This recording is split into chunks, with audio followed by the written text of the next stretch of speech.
find the derivative of the function. So first step, i-rewrite muna natin to yung fourth root.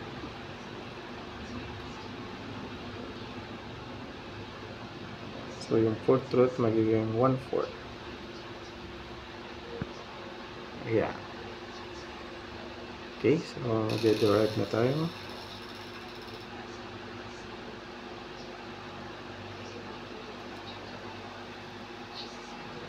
Wait, so yung outer term muna, ito yan. So 1/4 times 1 magiging 1/4, and kopya nito, negative 2x plus 5, and then yung 1/4 i-minus yan sa 1, and then multiply natin sa inner term.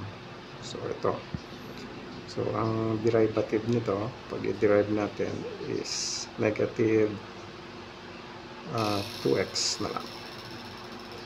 Yan.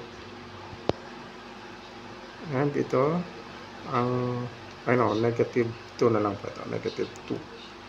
At ang ito constant rule, magiging 0 na yan. 0.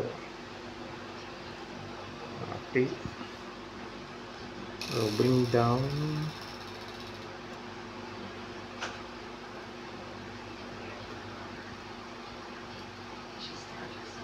so 1/4 minus 1 is negative 3/4.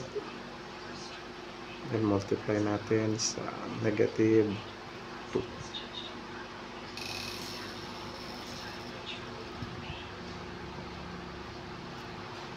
So negative 2 times 1 magiging negative 2/4, and kopyan lang yan. So 2x plus 5 raised to 3/4.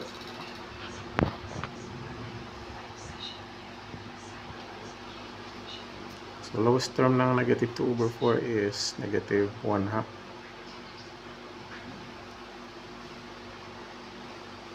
And dito, para maging positive, ay bababa natin.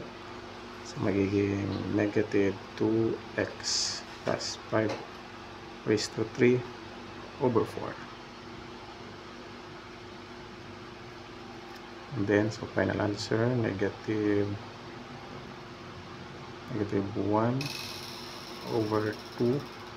So fourth root siya, the fourth root of negative 2x plus 5, then may cube.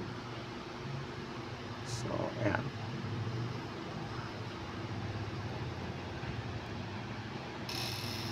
So ito cube.